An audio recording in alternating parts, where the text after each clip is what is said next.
Hi అండి, this is Muni. Welcome to our channel.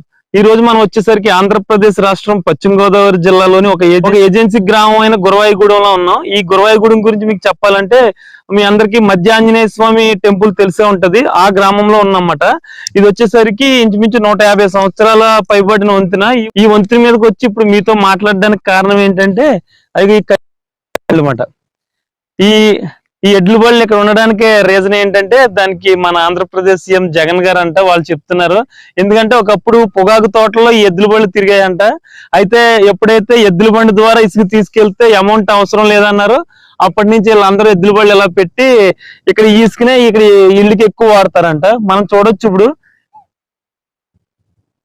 ఒకసారి కింద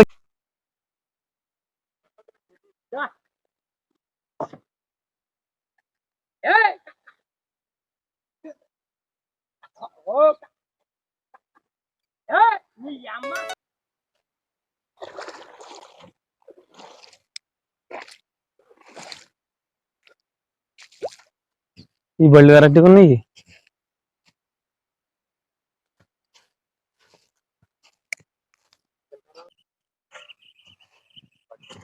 ఏంటండి ఇది ఇప్పుడు ఇసుకిది గొరికి ఇసుకిది మామూలు కట్టుబడిగా వాడతారా?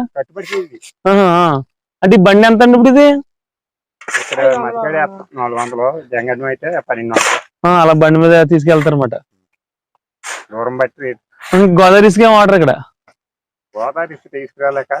ఈ ఇసుక వాడుతుంది అనమాట. ఇది కూడా బాగుంటది అని చెప్పగానే ఉంటది కదా. దీనికి ఇదే వాగు వచ్చిన టైంలో వస్తుంది అంటారా? Okay okay. అప్పుడు మళ్ళీ ఇలాంటి గొరికి ఇసుక వద్దాయి. ప్లాస్టింగ్ కూడా ఇదే వాడతారు. ప్లాస్టింగ్ కూడా పని చేస్తాయి. మంచిది అక్కడ పని చేసి తీసుకుంది. కిందకి వెళ్ళాలన్నమాట. ఎద్దుల బండ్లు బాగానే వాడుతున్నారు. ఇసుక బాగా ఉపయోగపడుతున్నాయి. ఏది మన జగన్ వచ్చిందండి. Okay okay.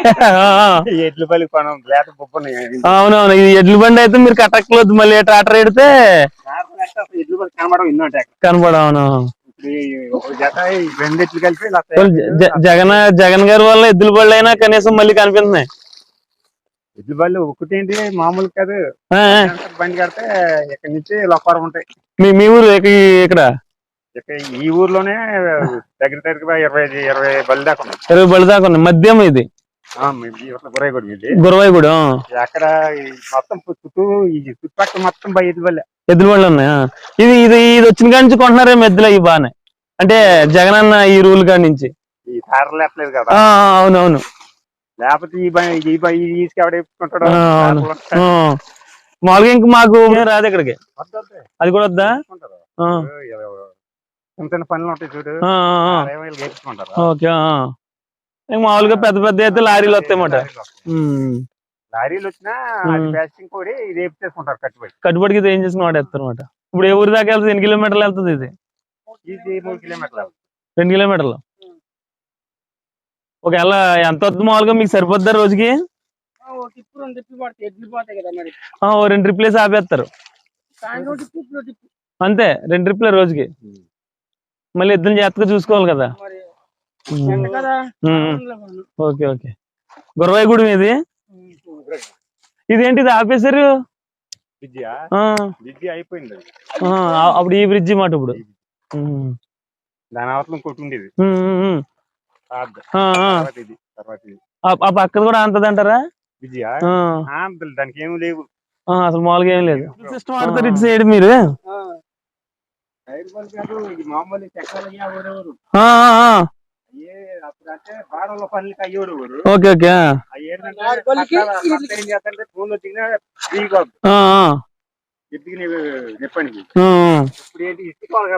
అందుకని ఇది అట్లా. Okay okay okay.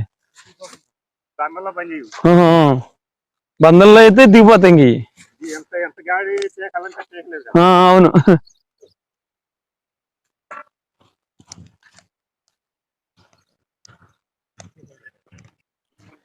ఇక ఈ ఎర్ర కాలువలోకి వాటర్ వచ్చేసరికి డ్యామ్ వదిలినప్పుడల్లా ఈ ఎర్ర కాలువ అంతా వాటర్ ఫుల్ గా ఉంటుంది. ఆ టైంలో వచ్చేసరికి గొరికేసుకు దీంట్లో కొట్టుకొస్తుందంట. ఇక ఇక్కడ ఉన్న గిరిజనులందరూ కలిపి ఈ ఎడ్ల బండ్లలో ఈ ఇసుకని తీసుకుని ఈ టౌన్స్ లో కొన్ని విలేజెస్ కి ఇక్కడి నుంచే సరఫరా చేస్తున్నారు. మార్నింగ్ 2 ట్రిప్పులు, సాయంత్రం 2 ట్రిప్పులు వేసి ఇంకా ఎడ్లకు రెస్ట్ ఇచ్చేస్తారంట. ఇక్కడ ఉన్న గిరిజన గ్రామాలతో పోలిస్తే ఈ గురవాయిగూడెంలో అయితే ఎడ్ల బండ్లు ఎక్కువ ఉన్నాయనే చెప్పుకోవచ్చు. మొత్తం మీద ఈ ఎద్దులన్నీ మళ్ళీ కనపడుతున్నాయన్నమాట మీ గురవాయిగూడెంలో. ఎన్ని జతలు ఉంటాయి మొత్తం? 30 జతల దాకా. ఈ జగన్ గారు వచ్చిన తర్వాత ఈ 30 జతలు వచ్చినాయి. అందుకు ముందైతే ట్రాక్టర్లు. ఇంకా ఈ రూలోట్ బాగుంది. ఎద్దుల వాళ్ళు ఎలాంటి పాతకాలం అన్ని కనపడడానికి బాగున్నాయి. ఈ జత ఎంత ఉంటాయంటారు ఎద్దులు? 1,35,000 రెండునే బండి కాక. 1,50,000 బండి అయితే ఎంత ఉంటుందో? బండి 50,000 ఉంటుంది. మామూలుగా ఎంత సంపాదించన్నారు? రోజుకో 1000 రూపాయలు వస్తుంది. 800 వస్తుంది. ఇది కూడా ఓకే. అన్ని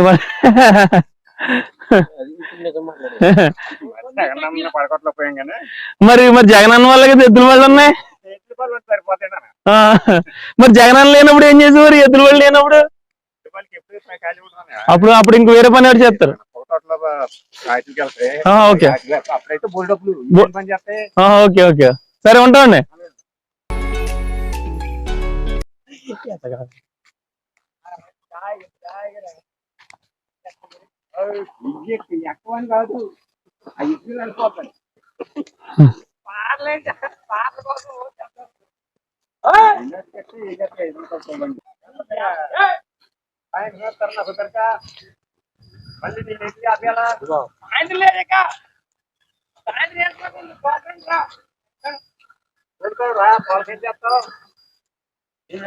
కాదు ఎక్కడతాను రా అప్పుడు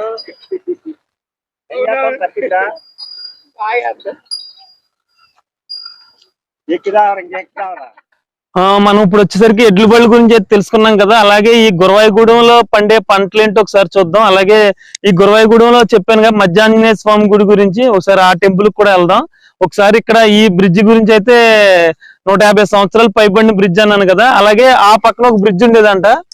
ఆ బ్రిడ్జ్ ఇసుకేస్తున్నారు కదా, అవతల ప్లేస్ లో బ్రిడ్జ్ ఉండేది. ఆ బ్రిడ్జ్ తర్వాత ఈ బ్రిడ్జ్ మొత్తం పాటు పడిపోయింది. నెక్స్ట్ ఇది అయిపోయింది. ఇప్పుడు మనం ఇప్పుడు చూసే బ్రిడ్జ్. ఇంకా ఆ బ్రిడ్జ్ ఆనుకునే మధ్యాంజనేయ స్వామి టెంపుల్ ఉంటది. ఒకసారి అక్కడికి వెళ్దాం, అది కూడా చూద్దాం.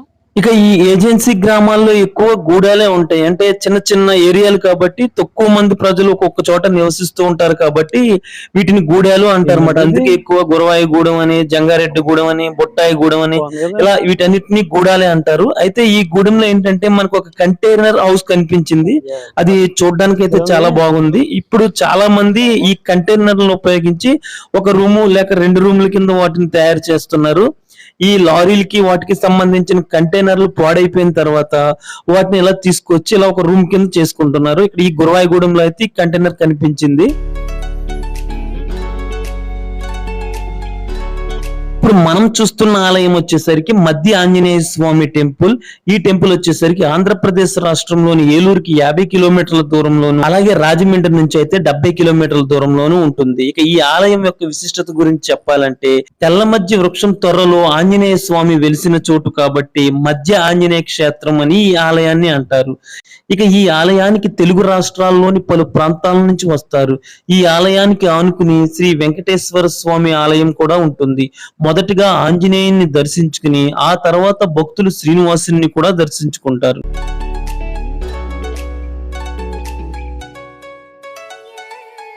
ఈ ఆలయం యొక్క స్థల పురాణంలోకి వెళితే సీతాన్వేషణలో భాగంగా లంకకు చేరుకున్న హనుమ పరాక్రమాన్ని, బుద్ధి బలాన్ని ప్రత్యక్షంగా చూసిన రావణుడి సైన్యంలోని మజ్జుడు అనే అసురుడు స్వామికి భక్తుడయ్యాడు. నిత్యం ఆంజనేయ సుతుడిని ఆరాధిస్తూ జీవనం సాగించేవాడు. శత్రుపక్షంలో ఉన్నందువల్ల స్వామిని నేరుగా దర్శించే భాగ్యం అతడికి లేకపోయింది.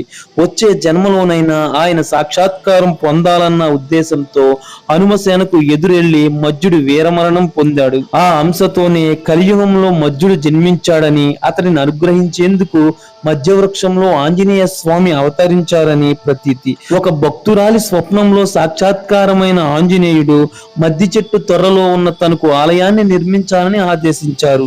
దీంతో చెట్టు దగ్గరికి వెళ్లి చూడగా అక్కడ ఆంజనేయ స్వామి రాతి విగ్రహం కనిపించింది. అలా 1166వ సంవత్సరంలో ఆ ఊరి వారికి స్వామి మొదటి దర్శనం లభించిందని పూర్వీకులు చెబుతున్నారు. తొలుత చెట్టు చుట్టూ గర్భాలయాన్ని మాత్రమే కట్టారు. తర్వాత 1978వ సంవత్సరంలో పూర్తి స్థాయి ఆలయాన్ని నిర్మించారు. అయితే మధ్యుడే మద్ది చెట్టుగా వెలిశాడన్న నమ్మకంతో ఆ చెట్టునే గర్భాలయ గోపురంగా ఉంచేశారు. తీరని కోర్కెలు ఉన్నవారు, పలు సమస్యలతో సతమతమవుతున్న వారు ఈ ఆలయంలో ప్రదక్షిణలు చేస్తే ఫలితం ఉంటుందని భక్తుల విశ్వాసం. ఆలయ ప్రధాన మండపం చుట్టూ తొలుత 21 ప్రదక్షిణలు చేసి తమ మనసులోని కోర్కెను తీరాలని మొక్కుకుంటారు. అవి నెరవేరిన తర్వాత మళ్ళీ 108 ప్రదక్షిణలు చేసి స్వామికి మొక్కు చెల్లించుకుంటారు. దీనితో పాటు శని దోషాలు, రాహుకేతు దోషాలు, నవగ్రహ దోషాలు ఉన్నవారు స్వామిని దర్శించుకుంటే అవి తొలగిపోతాయని భక్తుల నమ్మకం. వైష్ణవ సాంప్రదాయంలో మద్ది ఆంజనేయ స్వామికి నిత్య పూజలు, అభిషేకాలను వైభవంగా నిర్వహిస్తారు. ప్రతి శనివారం స్వామివారి మూల విరాట్ పంచామృత అభిషేకం శాస్త్రోక్తంగా జరుపుతారు. ప్రతి నెల స్వామివారి జన్మ నక్షత్రమైన పూర్వభద్ర నక్షత్రంలో సువర్చల సమేత ఆంజనేయ స్వామి కళ్యాణం వైభవంగా నిర్వహిస్తారు. ఇక వెంకటేశ్వర స్వామి ఆలయాన్ని కూడా ఒకసారి చూద్దాం. ఈ ఆవరణ ప్రాంతంలో ఉన్న ఒక చిన్న సరస్సు చుట్టూ మంచి కట్టుబడితో అయితే చూడడానికి చాలా అందంగా ఉంటుంది. ఇక ఈ ప్రాంతాన్ని కూడా ఒకసారి చూద్దాం. ఎక్కువ పొగాకు ఇది అంతా పొగాకండి అది. మరి ఇప్పుడు గేదెలు వేసారండి అలాగా? ఇంకా అయిపోయిందండి. ఇప్పుడు గేదెలు మేస్తామండి. మళ్ళీ ఎప్పుడు వేస్తారండి ఈ పంట? మళ్ళీ అంటే వానలు బట్టి అది మనం చెప్పలేం. నవంబర్ అవ్వచ్చు, డిసెంబర్ అవ్వచ్చు, జనవరి అవ్వచ్చు. కరెంట్ అండి అది వైర్ లైన్ కరెంట్ మీద అంటే కరెంట్ తో పనే ఉంటది అంటారు. మామూలు మోటార్లు అంటారా? ఇళ్ళ కరెంట్ కావాలి. ఓకే లోన్ ఉన్నాయండి ఇల్లు అలాగా? ఊరండి జంగారెడ్డి కూడా ఊరు. ఇలా వెళ్ళాలంటారు ఏంటి అది రోడ్డు? అలా ఇదంతా పొగాకు చెట్లు అన్నమాట. ఇక ఈ గురవాయిగూడెం ప్రాంతం మొత్తం కూడా కొండ ప్రాంతం కాబట్టి ఇక్కడ ఎక్కువగా పొగాకుని పండిస్తున్నారు. ఈ గ్రామంలోని ప్రజల దగ్గర ఎక్కువగా ఒక 30 దాకా ఎడ్లు బళ్ళు అయితే ఉన్నాయి. అలాగే ఇక్కడ గేదెల్ని, ఆవుల్ని కూడా బాగా మేపుతున్నారు. ఈ గ్రామం మొత్తం కూడా చూడడానికి అయితే చాలా పచ్చగా, అందంగా అయితే కనిపిస్తుంది. ఎందుకంటే చుట్టూ కూడా ఈ కొండ ప్రాంతాలు ఎక్కువ ఉన్నాయి. గూడానికి సంబంధించిన పూర్తి వీడియో అయితే ఇక ఈ వీడియో మీకు నచ్చితే పక్కనే ఉన్న సబ్స్క్రైబ్ బటన్ నొక్కి సబ్స్క్రైబ్ చేసుకోండి. ఇలాంటి వీడియోలు మరిన్ని చేయడానికి ట్రై చేస్తాను.